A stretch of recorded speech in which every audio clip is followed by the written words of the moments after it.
April 9, 1945. A strip of white sand on the western coast of Okinawa, designated Beach Purple 1. The air is thick with the metallic tang of blood and the bitter perfume of cordite, a smell that clings to the back of your throat.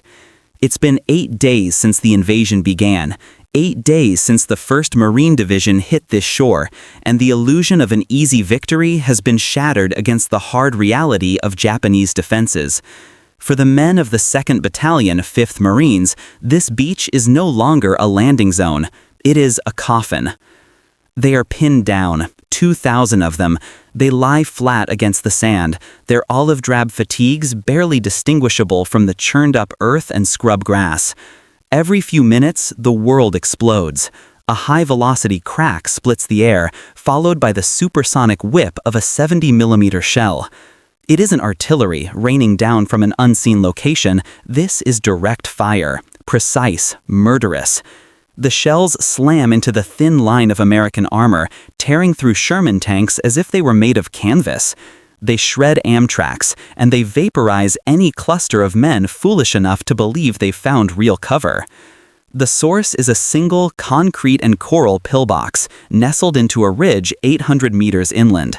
A dark slit in the hillside, winking fire and death. It's too far for a grenade. It's beyond the effective range of the M1 Garand rifle. The battalion's 60mm mortars have been trying for hours, their shells lobbing hopefully into the sky, only to fall short or wide, chewing up empty landscape. The men can do nothing but press themselves into the sand, listening to the whistle of incoming death, praying it has someone else's name on it. Captain Evan Miller, commanding Baker Company, lies in a shallow crater next to his radio man. Sand grinds against his teeth. "Mustang, this is Baker 6, he growls into the handset. "Any update on that air support? I say again, any update? Over." The reply is a storm of static and a tired voice. "Negative, Baker 6. All birds are working targets north of the Shuri line. You are on your own for the foreseeable future. Out." Miller slams the handset down. On his own. He looks around at his men. Boys, really. Their faces are pale with exhaustion and fear. They are sitting ducks, and the Japanese gunner in that bunker is taking his time, picking his targets with sadistic leisure. Among the men caught in this trap is a Marine who, by the rigid logic of the United States military, shouldn't even be here. Corporal James Jackson, 8th Ammunition Company. His job is logistics, not combat. He and the other black Marines of his unit are supposed to be the muscle, humping crates of bullets, shells, and sea rations from the landing craft to the frontline dumps. They are the essential but invisible gears of the war machine. Segregation had drawn a firm line. Their role was labor, not glory. But on Okinawa, the front line was everywhere. When the Japanese gun opened up, it didn't care about the color of a man's skin. While officers like Captain Miller search their tactical manuals for a solution that isn't there, while other Marines dig frantically with their helmets and bayonets, Jackson is still. He lies behind a shattered seawall, his massive hands resting on the sand. But he isn't paralyzed by fear. His mind is working. He isn't seeing the chaos of the battlefield. He's seeing a problem of physics, a problem of distance, velocity, and arc. He watches a shell scream overhead and obliterate a jeep 100 yards down the beach. He doesn't flinch. He mentally marks the impact, the trajectory. He looks back at the ridge, his eyes narrowed, calculating. His gaze falls on a piece of equipment lying abandoned near a disabled Amtrak, an M18 recoilless rifle, a new weapon designed to be a bunker buster. But its sights are calibrated for direct fire, maxing out at maybe 400, 500 meters on a good day. 800 meters is an eternity. It is, by every measure of military science, an impossible shot. Nearby, amidst the debris, Jackson spots a spool of telephone wire, its copper gleaming in the harsh sun. And next to it, a pair of lineman's pliers, dropped by a fallen signal corpsman. While his comrades pray for a miracle from the sky, Corporal Jackson sees the raw materials of one lying in the sand. He begins to move. The crawl from the seawall to the abandoned M18 is a 50-yard journey through hell. Machine gun fire from the ridge stitches lines in the sand around him, the distinctive, rhythmic thumping of a Japanese Type 92 woodpecker trying to find its range. Other Marines scream at him, "Get down, Corporal, you want to die?" But Jackson doesn't seem to hear them. He moves with a low, deliberate purpose, his eyes fixed on his goal. He reaches the discarded weapon, its previous crew lying motionless nearby. He gives them a brief, solemn glance, then turns his attention to the tools of his trade. First, the pliers.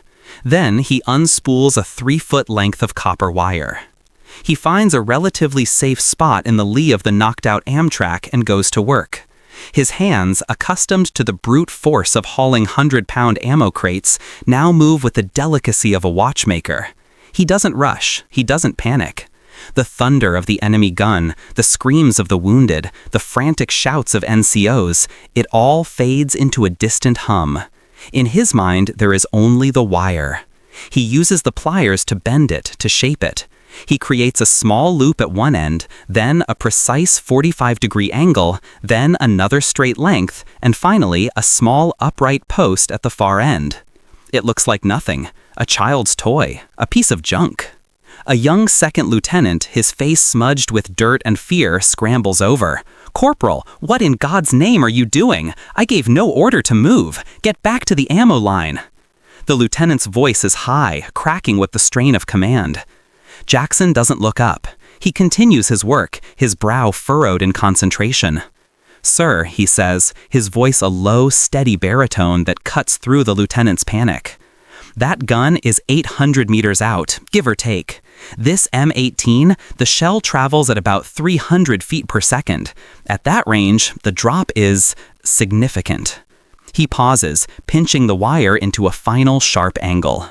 The factory site can't account for it, not even close. The lieutenant stares, dumbfounded. He sees an ammo hauler talking about ballistics, holding a piece of scrap. It doesn't compute. "What are you talking about, Corporal? You're not a gunner. You're talking nonsense." Just then, Captain Miller, drawn by the commotion, crawls over to them. His face is grim. "What's going on here, Lieutenant?" The lieutenant's voice points a trembling finger at Jackson. "Sir, this man I don't know what he's doing. He's babbling about physics." Jackson finally looks up, meeting the captain's tired eyes. He holds up the bent piece of wire.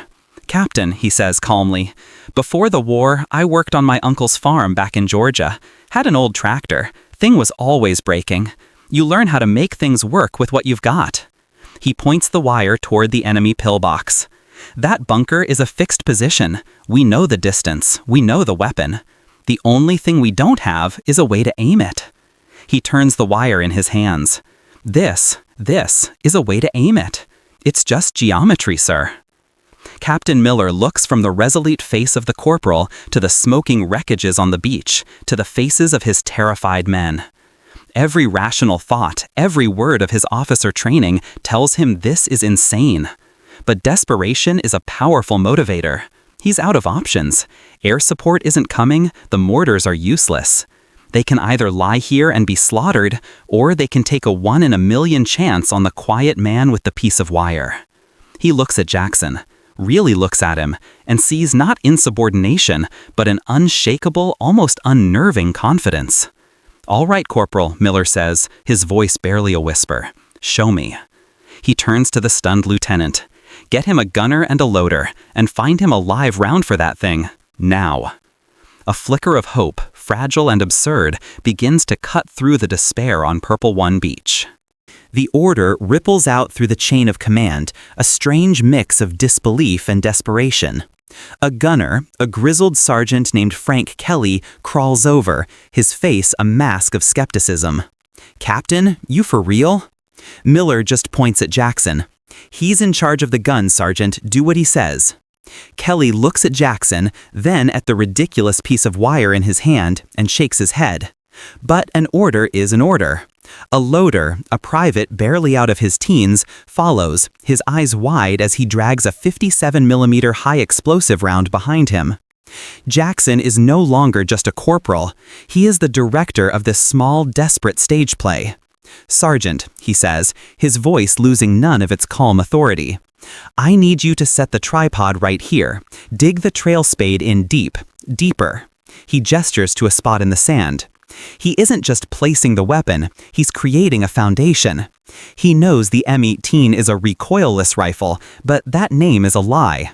It still bucks, and at the extreme angle he plans to use, any instability will throw the shot off by 100 yards.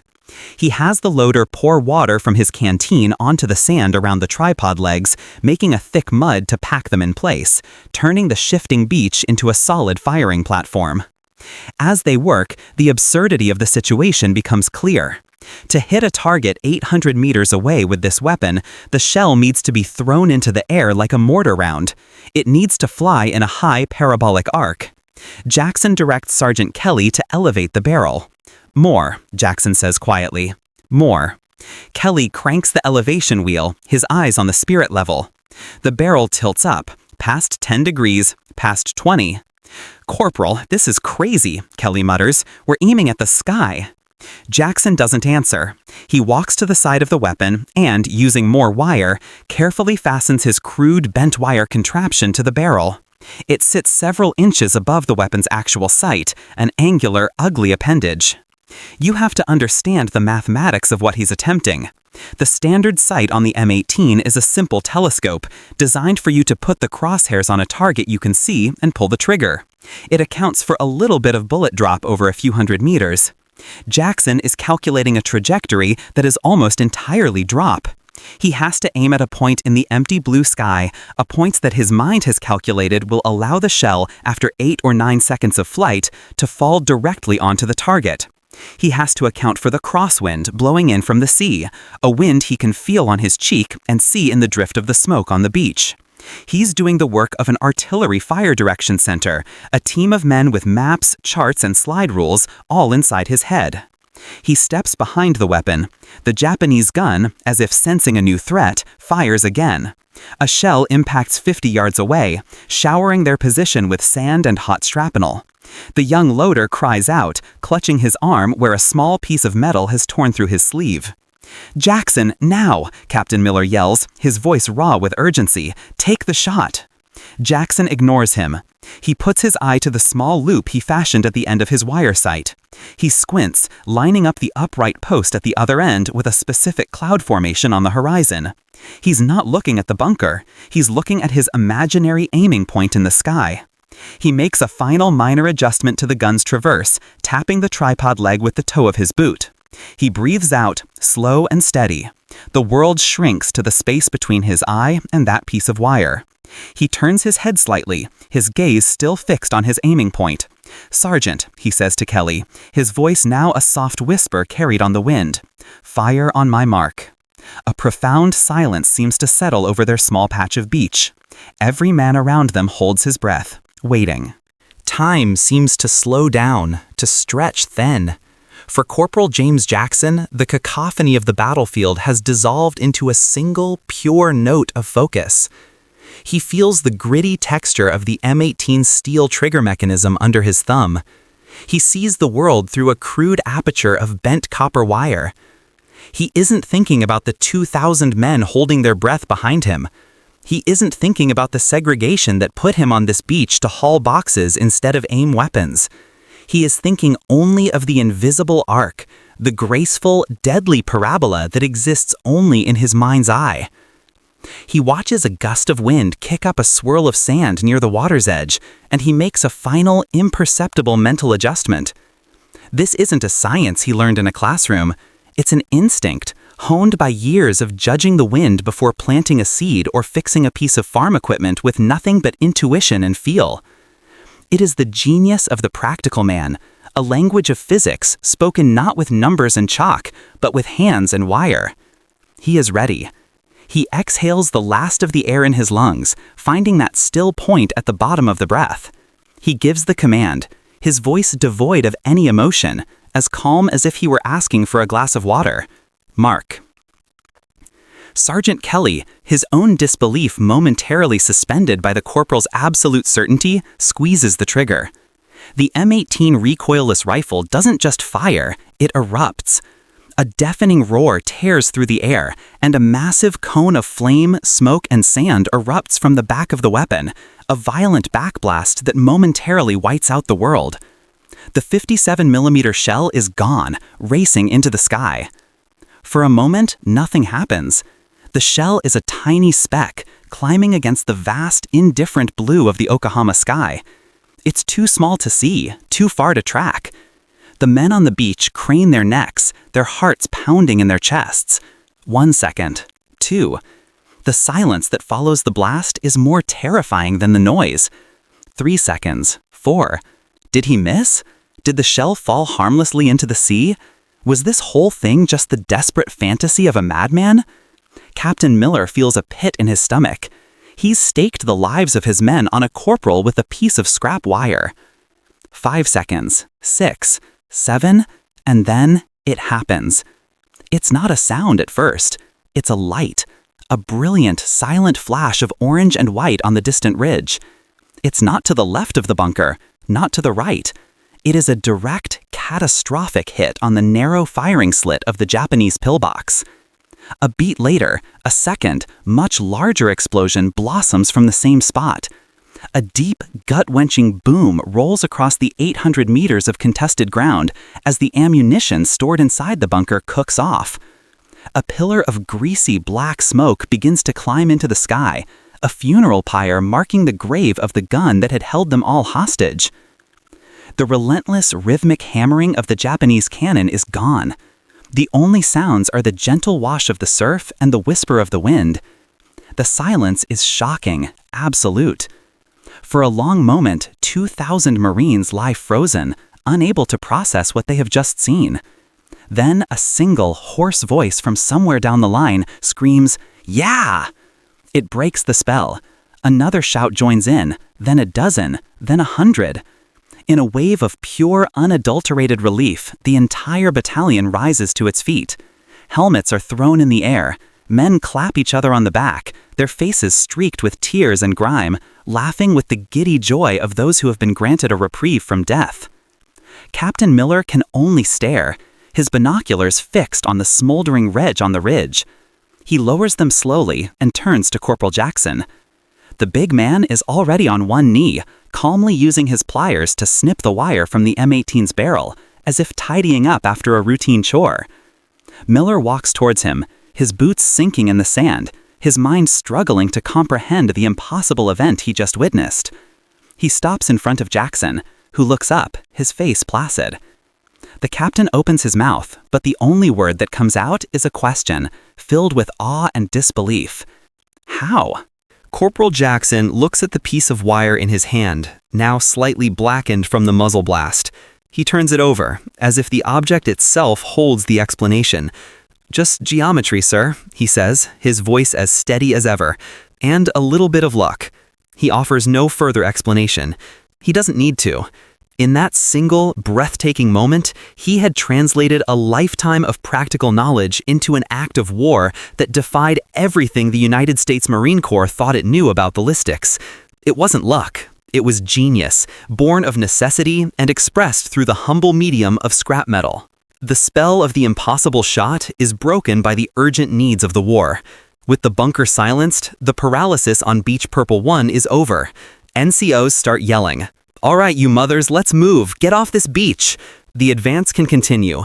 The 2nd Battalion surges forward, a tide of angry men released from their prison of sand, eager to take the fight to the enemy.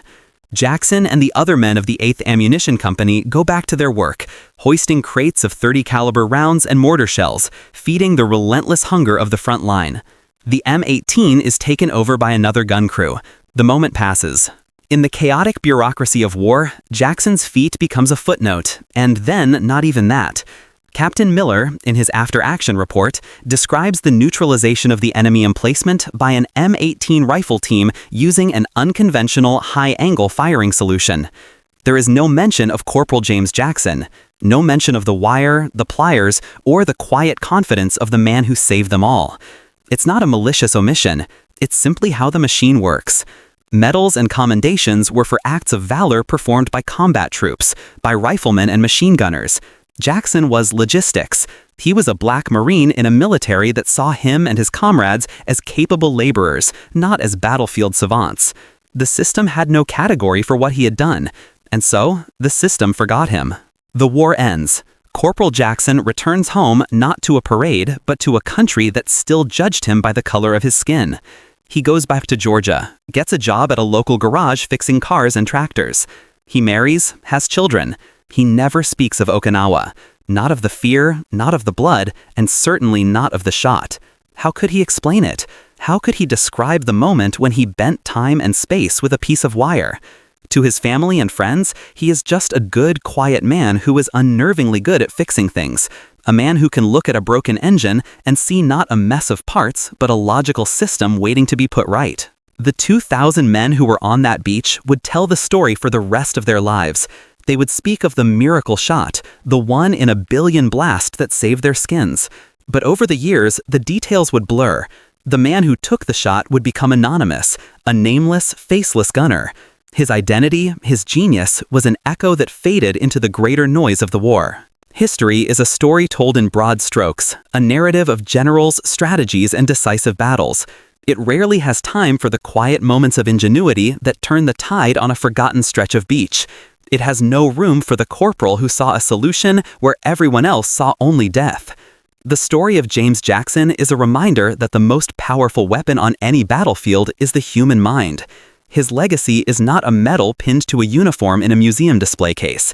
It is in the lives of the men who walked off that beach, who went home to build families and futures made possible by an unsung hero, a piece of scrap wire, and a single, impossible shot that the history books forgot to record.